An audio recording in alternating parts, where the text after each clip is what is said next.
हाय, hello, नमस्ते. कसे आहात तुम्ही सगळे? तर खूप दिवसानंतर मी ब्लॉग बनवते. तर आजचा ब्लॉग आहे, मी आज रानात चालली आहे करवंद आणि काजू काढण्यासाठी. व्हिडिओ पूर्ण बघा आणि व्हिडिओ कसा वाटतोय हे मला कमेंट करून नक्की सांगा आणि सबस्क्राईब केलं नसेल चॅनलला तर सबस्क्राईब करा. तर खूप दिवसानंतर मी गावी आले आणि खूप दिवसानंतर व्हिडिओ बनवते. तर आज संध्याकाळची वेळ झाली आहे. तर विचार केला की रानात खूप दिवसानंतर आम्ही फिरायला चाललो आहे. आता उन्हाळ्याचे दिवस सुरू आहे त्याच्यामुळे सगळीकडे असं पिवळं पिवळं दिसतंय. नाहीतर पावसाळ्याच्या दिवसात खूप सारी हिरवळ असते आणि खूप भारी वाटतं. असं पाणी सगळं इकडून पाट असतात जात असतात आणि आता उन्हाळ्याचे दिवस आहे तर सगळं सुकून गेलं आणि वनवा सुद्धा लागला होता तर त्याच्यामुळे सगळं जळून गेलं इकडचं. तरी पण मी तुम्हाला वरचं रान वगैरे दाखवते. आता ही थोडीशी करवंद आम्ही पिकी काढली होती, खाऊन झाले, थोडीशी आहेत आणि वरती गेल्यानंतर सुद्धा काढू, कारण की मग घरी आल्यानंतर त्याची चटणी वगैरे बनवण्यासाठी. आणि अजून बघूया रानात काय काजू वगैरे भेटतात की नाही. आता खूप उशीर झाला आहे, म्हणजे खूप काजूचं सीझन वगैरे निघून गेला, तरी पण जेवढं भेटेल तेवढं आपण काढूया आणि मी तुम्हाला दाखवते आमच्या इथलं रान. घराच्या पाठीमागेच रान असल्यामुळे मला जास्त काही लांब जावं लागलं नाही. मागच्या साईडला जे दिसतं त्या साईडला माझं घर आहे आणि वरच्या साईडला पाठच्या साईडला रान आहे. तर आम्ही संध्याकाळच्या वेळेला चाललेलो. गरमीसुद्धा जास्त काही नव्हती. ऊनसुद्धा थोडं थोडं कमी होत चाललं होतं, कारण की दिवसाचं फार गरम होतं आणि ऊन तर भयानक ऊन आहे. नंतर आम्ही रानात गेलो. त्याच्यानंतर मी इकडे पानं काढत होते झाडाची, कारण की मला बाऊल बनवायचा होता करवंद काढण्यासाठी.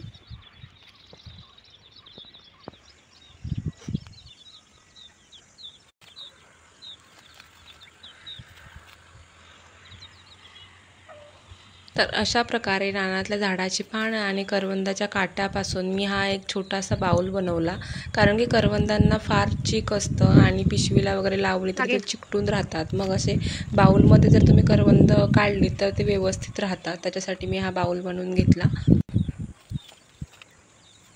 मी एक छोटंसं बाऊल बनवलं करवंद काढण्यासाठी, कारण की एक पिशवी आणलेली आहे आणि ह्याला चीक खूप असतं करवंदाला.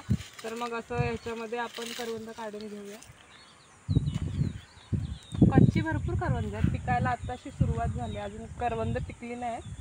थोडी थोडी पिकलेत मध्ये मध्ये, पण कच्ची जास्त आहेत. कच्च्यांची लोणचं चटणी बनवता येते आणि पिक्की पण भेटतील आपल्याला, ती खायला होतील.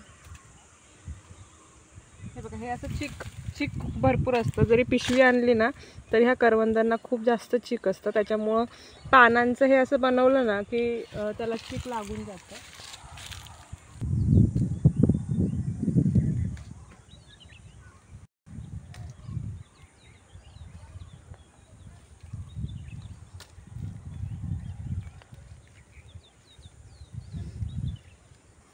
रानात गेल्यानंतर एक वेगळाच अनुभव येतो. खूप सारी शांतता आणि वेगवेगळ्या पक्ष्यांचा आवाज, वारा फार छान वाटत होतं.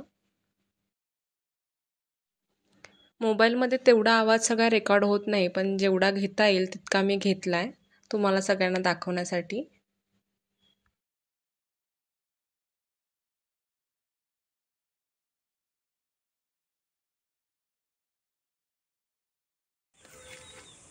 हे असं चिक पुसायचं पानाला.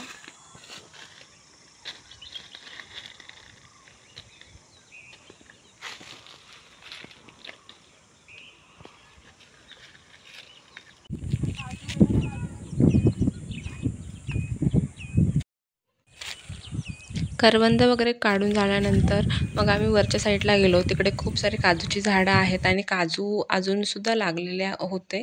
तर मग थोडेफार काजू आणि बोंडंसुद्धा काढली. लाल भडक अशी बोंडं होती. चवीलासुद्धा खूप छान होती. तर मग ती काढली आणि खूप शांत असं वाटत होतं. बियासुद्धा खूप मस्त होत्या, भरीव आणि मोठ्या मोठ्या.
फुलं आहेत, तुम्हाला खूप जणांना माहीत असेल.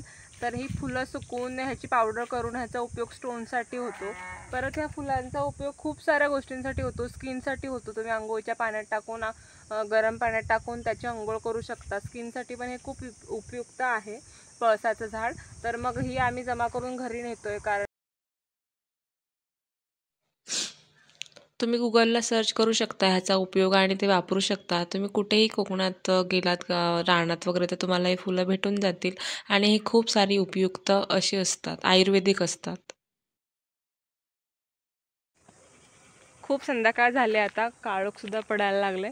मग आता आम्ही घरी निघालोय. तसं खूप सारं काजू आणि करवंद, बोंड आम्ही खूप सारे जमा केलेत आणि आता निघालोय घरी.